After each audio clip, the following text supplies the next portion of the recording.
और वो हमने भी सीखी। उसी को कहा जाता है कंडीशनिंग।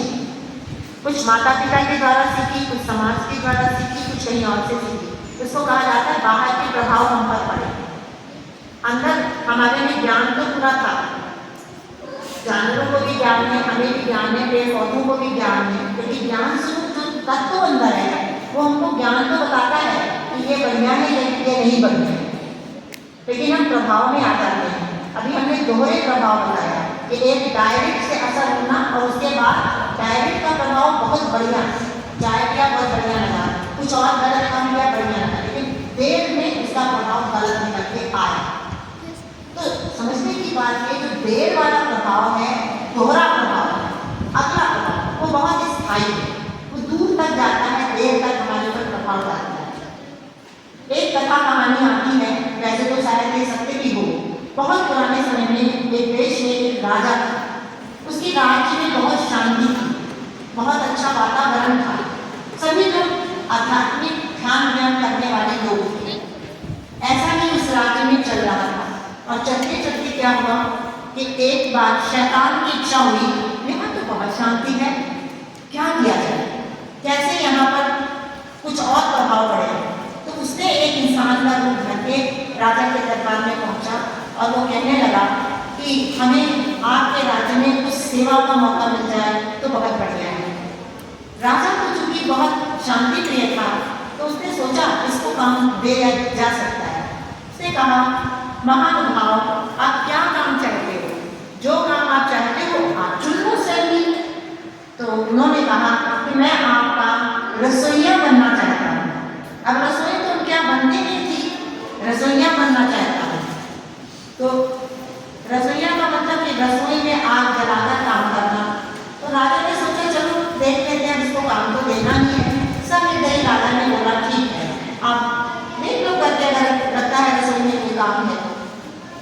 उसके पहले तक उस राज्य में कभी भी आग नहीं जलाई गई।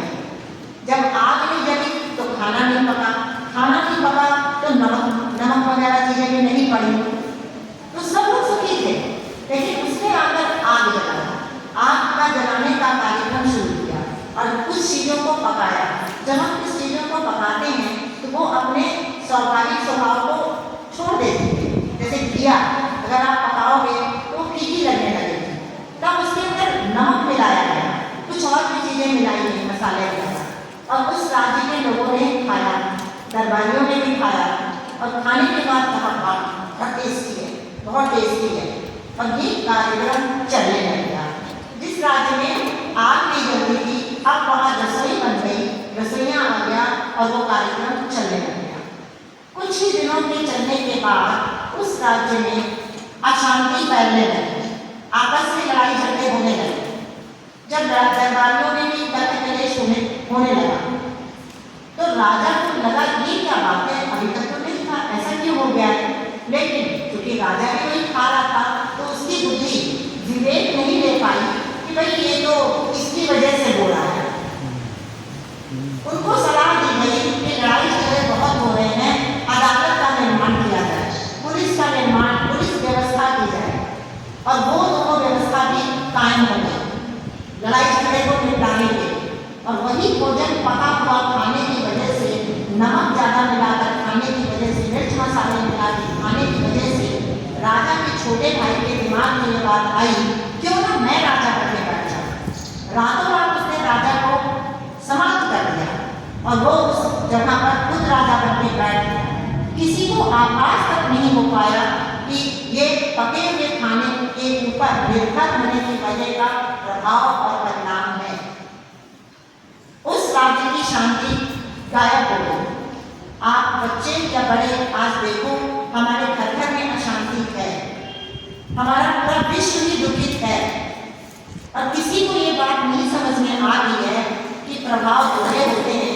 जो हमको डायरेक्ट से बहुत मजा आया खाते, रसगुल्ले खाते, चाय पी लिया, बहुत ही गलत चीज खाई, जो हमारे लिए डिजाइन नहीं था वो चीज हमने खाई और उसका प्रभाव ये पड़ा कि हमारे अंदर मन में अशांति आई, विचार हमारे खराब हुए, है ना, दूसरों के प्रति, और द्वंद्व फैल गया।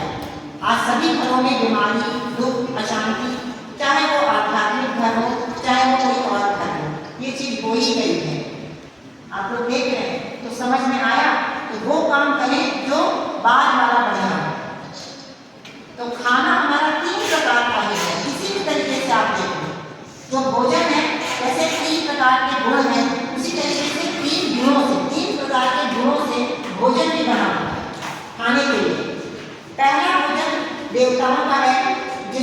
फल सब्जियां वगैरह भी आती हैं। दूध भी उसमें शामिल हम नहीं कर सकते हैं, क्योंकि दूध को भी हम डायरेक्ट तो ऐसे पी नहीं सकते और वो हमारा आहार भी नहीं है। अगर आप बोलो हम तो डायरेक्ट पीते हैं, लेकिन वो तो हमारा आहार नहीं है ना, प्राथमिक आहार उसके बच्चे का है कि नहीं है? और हम उसके बच्चे हैं क्या? हम गाय के बच्चे हैं, भैंस के बच्चे हैं या बकरी के बच्चे हैं? किसके बच्चे? हम तो अपनी माँ के बच्चे हैं। तो जब हमारे दांत नहीं थे तो हमने दूध का सेवन करा और बढ़िया हमारा समय चला। अब दूध की वजह से हार्ट की बीमारियां, कोलेस्ट्रॉल की बीमारियां जो हमको पता भी नहीं चल रही है। अभी जो आपको कहानी बताई जिसमें पता ही नहीं चला, और उसी तरीके से हमको पता नहीं चल रही, हमें तो दूसरों ने सुनाया कि आप दूध ले लो, आप मेवा ले लो, आप ये ले लो, बढ़िया बढ़िया चीज हमें सुनाई, लेकिन बढ़िया से ही घटिया ही परिणाम मिल रहा है। तो अपनी बुद्धि क्या कहती है कि इस तरीके की चीजों को हटा लेके देवताओं का जो आहार है, देवता माने मंदिर में बैठे हुए देवता की बात भी हम नहीं करते फिलहाल, तो हम ये बता रहे हैं जो केवल देना जानते हैं, चाहे ज्ञान हो, चाहे धन हो, चाहे कोई और चीज हो, जो देने वाले हैं वो देवता, और जो लेने वाले